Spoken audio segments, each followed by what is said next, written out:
I saw the trailer and it had Helen Mirren and Ian McKellen in it, I was super excited because, first of all, they're both phenomenal actors. They've been around for a very long time. I don't think they've ever been in a movie together. I heard somewhere that they were in a play in New York together. I don't remember seeing anything. I've seen them separately, of course, in tons of things that I loved. But watching the trailer with them together, I was like, oh, this is going to be amazing, like fantastic. They're going to be playing each other. Like, he seemed kind of like he was taking, he's knocking people into trains and all this stuff, and you're getting excited going, oh, okay, cool. Like, not quite action, more suspenseful type situation. And then you get to the movie, and this movie feels long until you get to the end. I'd say like the end fourth is like where it all just starts picking up the pace and they're throwing all this information at you and you're like, whoa, whoa, and things like start to make sense. But to me it felt very, like a very British movie. And I don't mean that in a bad way or anything, it's just, it's like an episode, I guess, of Downton Abbey, where it's just like kind of slow pacing and not a lot of stuff happens, but a lot of dialogue. That's what this feels like. It's an all British cast, it's set, in London, and then it's just everything about it. It was like a slower pace, and it worked for a while, and then it got to a point where I was like, well, where's this like back and forth of them sort of lying to each other? That didn't really happen. So it starts with Roy, who is Ian McKellen's character. You learn all about him, and like he loves conning people, and he actually enjoys it, like the thrill of it, right? He likes, of course the money's great, but he likes doing all the conning. Like, he cons businessmen, he does this, and he meets her online.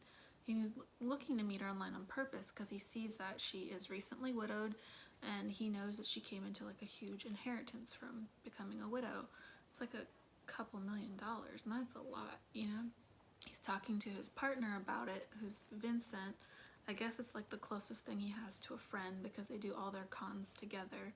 Like, he's the guy that like meets all the people, and then Vincent comes in as like the lawyer or the partner or something like that, and they con them together, and then they split the profits, and they decide she's gonna be a fantastic target because she has all this money.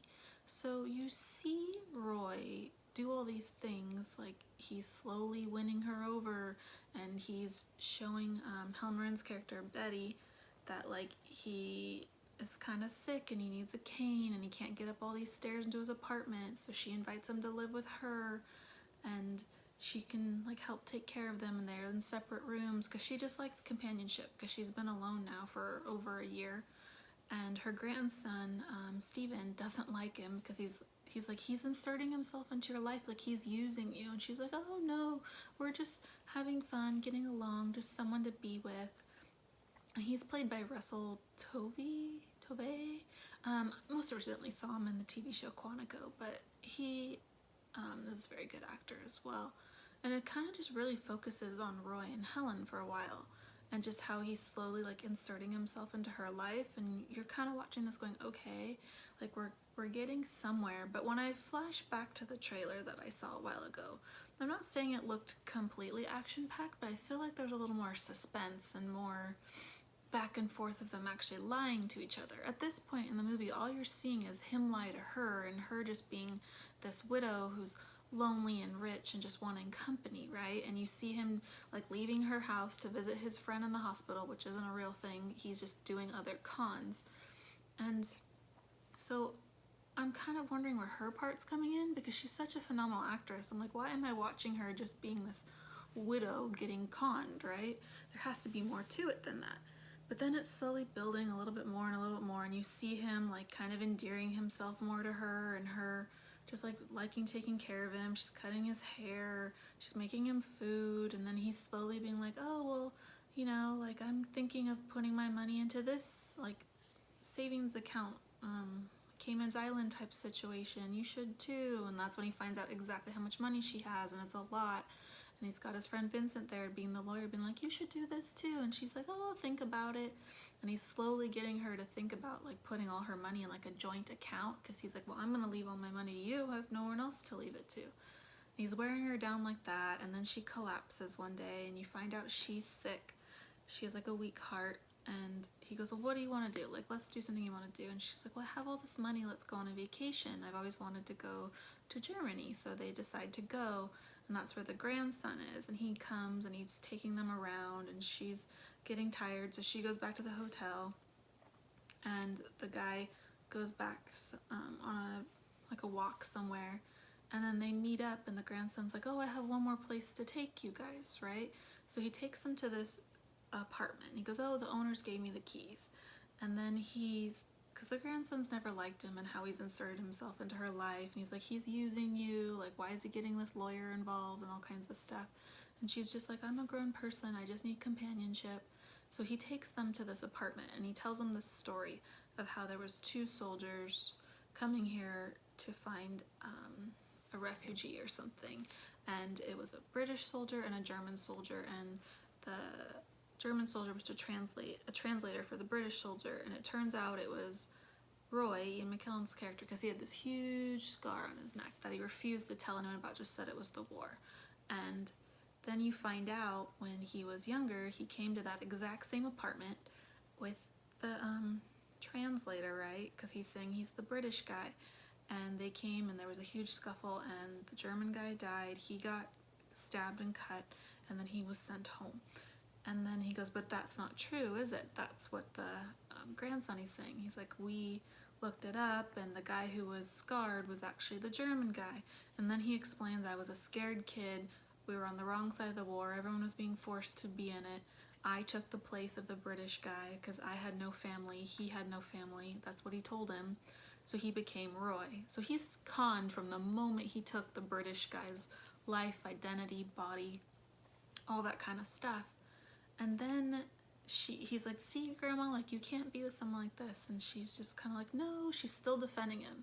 And that's when I started to wonder if something else was going on. Why is she still defending him so, like, wholeheartedly? It just didn't make sense, and it was kind of just like he's been kind of a manipulator, liar type person his whole life. It wasn't something that just randomly started. And then you see them go home because she doesn't want to be there anymore. The trip's not fun. She's just tired and exhausted. And they go back to their home in London, and he finally convinces her to put all their money in this joint account. They both have pads, access to it. They decide the password. She says she wants the password to be Lily's. He kind of makes a weird face, but he says yes. And then you're kind of going, well, what's going on? Like, where's the part where she's lying to him? All this is him conning her. It's getting frustrating because you sat through this whole movie and you're like, what is happening? And that's when everything starts picking up the pace, right? Right after this whole Germany trip, you see him. He's finally got all her money. He takes his pad. He takes his stuff. He says he's going into the city. And she's like, well, if you want to. And he goes, yeah. And he goes, well, I could stay. Because this is when you start to wonder if maybe he truly likes her and he's feeling a little remorse. Because his friend Vincent was like, you don't have to take it all. And he's like, yes, I do. He's like, you're not going to leave her anything? She's sick. And he goes, no. So then he goes to the city and she's home. And then when he gets to the city, he opens his bag and he finds out his pad is gone. And he's freaking out because if he doesn't have access to that pad, he has no money. He invested all his money with her. Like, that was the whole point. And then he calls the bank, and the bank says you need the pad, and it'll take, like 2 or 3 days to get him a new one. And then he decides he's going to go back and get the pad. And when he goes back to the house, this is when it just blows up and starts going really fast. The house is, like, there's nothing left in the house. Like, it's empty. There's no, beds, dining room table, anything. And then you find her sitting there in a chair with, like, one lamp, and she turns it on. And this is where she's been playing him the whole time. She turns it on him. And she's just kind of like, so you don't remember me? And she goes, every time you lie to me, I'm going to take, I don't know, like $1,000 off, like back into her account, not his. Because he was trying to say, oh, I came back for you. And she presses it, and you see him wince. And he goes, oh, I just missed you. And she presses it. He goes, I came back for the pad. And she goes, that's the first truthful thing you said. And then you find out way back she used to live in Germany, and her real name is Lily. And he basically assaulted her when she was a child and made her sister, because he was her English tutor. And then when he was messing around with her sister and the dad found out, and he turned them in as like traitors or something, it ruined her whole life. So not only did he assault her, like hurt her sister, and also turn their dad in, ruining their whole life, like it just blew up everything. He didn't really even remember her. And then you have her just basically taking her revenge because she said, I was fine, I lived a great life with my husband, and then he died and she realized she had the one thing holding her back. So she bought the house, like the house is a real house, and she's like, it was so easy. She's like, I just made it the perfect bait for you. And that's where it's kind of got good, because she's turning everything on him, but at the same time, it's like, you just watched this whole thing, right? And they gave you really no clues of who she was and why she was doing all this. It's just one of those things where the ending felt good, but it wasn't expected anymore. It wasn't the movie I felt like I signed up to watch, I guess, because the trailer made it look like more of a back and forth them lying to each other, as I said before, and all this was him conning a bunch of people and her flipping the tables on him at the end, which was nice, but it just felt like this movie could have been so much more. You know, I wanted so much more from these great actors, and I love that she got her revenge in the end, but at the same time, it's just kind of like, so she waited her whole life for this? Like, I have so many unanswered questions, and I just felt like it could have been better somehow.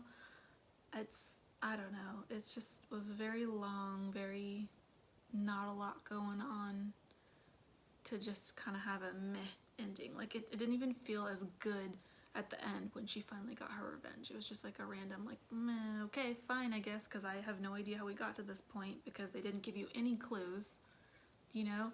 And it's, I don't know, too not enough. Wanted so much more. You put two greats together, it should have been something amazingly explosive. It didn't even have to have action. I don't even need the action. I wanted them back and forth conning each other, and all we got was him 3/4 of the movie conning her until the very end. You find out she's been conning him this whole time, which it didn't even feel as good at the end. Like, you didn't feel like, oh, this, I don't know.